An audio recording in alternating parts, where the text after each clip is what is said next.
They said a man who has everything cannot cry. But that night, deep beneath the noisy heart of Lagos, a billionaire dropped to his knees on a dirty subway floor, tears streaming down his face as a barefoot girl sang a song that once belonged to his past. A song only one person in this world was supposed to know. And as her voice echoed through the underground tunnel, he realized something that shattered him completely. That poor girl was his daughter. Chief Chuka Nwokedi, oil tycoon, real estate mogul, a man who built an empire with his own two hands. From rags to riches, from sleeping in a one-room apartment to owning half the skyline of Victoria Island.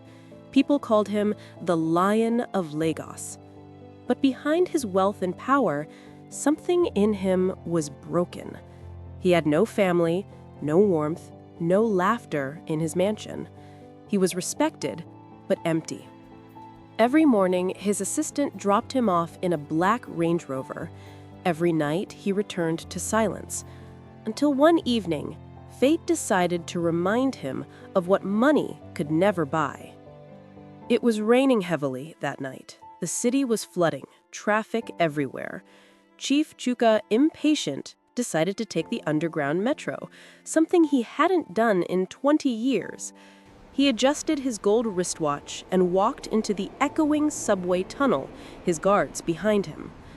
That's when he heard it, a voice. Soft, trembling, but powerful. A young girl was singing. Her voice cut through the noise like a prayer, like sorrow mixed with hope.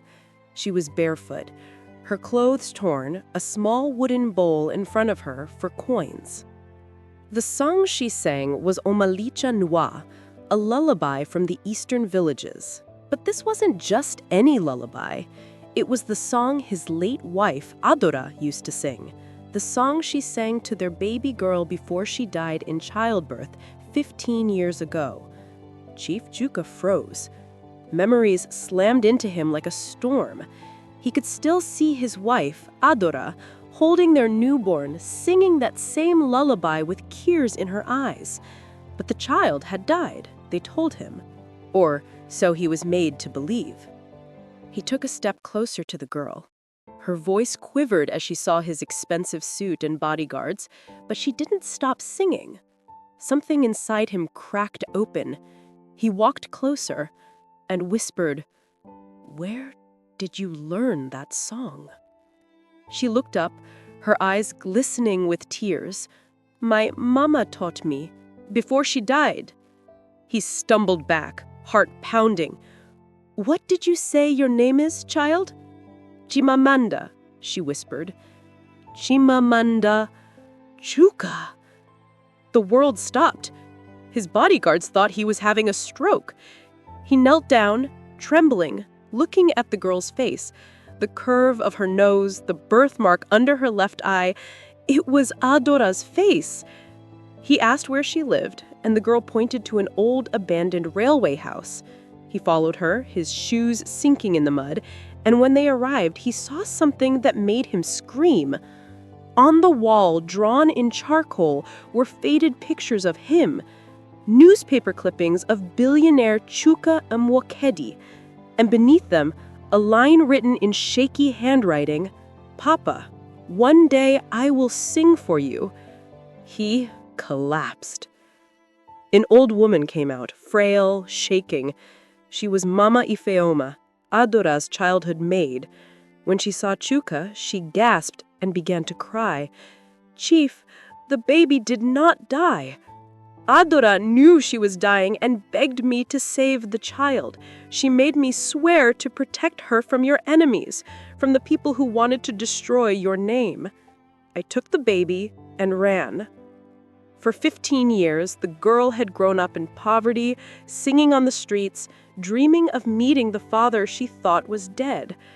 Chief Chuka broke down completely. He held his daughter tight and wept.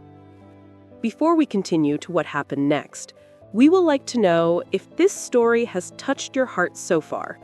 Drop a heart in the comments and tell us, Would you forgive someone who hid your child from you, even if they did it to protect them? And please subscribe, like, and share this story. Someone out there might need this reminder that no matter how far life takes you, blood always finds its way home. The next morning, news spread everywhere. Billionaire adopts homeless subway singer. But to him, she wasn't a charity case. She was his blood. He threw a grand dinner, but when his daughter came, she refused to sit at the high table. "Papa, I don't want your riches. I just want to sing. I want people to hear my voice." He smiled through his tears. "Then sing, my daughter. Let the world feel what I felt that night." That evening, she performed at his charity gala, barefoot, just like she'd been on the subway. Her song told the story of a lost father and a forgotten child finding each other again in the dark. And as she sang, even the strongest men in the room wept. But just as it seemed like a happy ending, tragedy struck. Moments after the gala, as they left the hall, a car lost control and crashed into the crowd.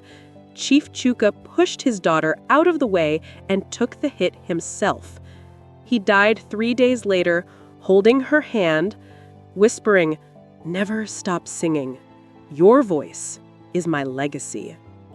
Years later, Chimamanda became one of Africa's most beloved singers.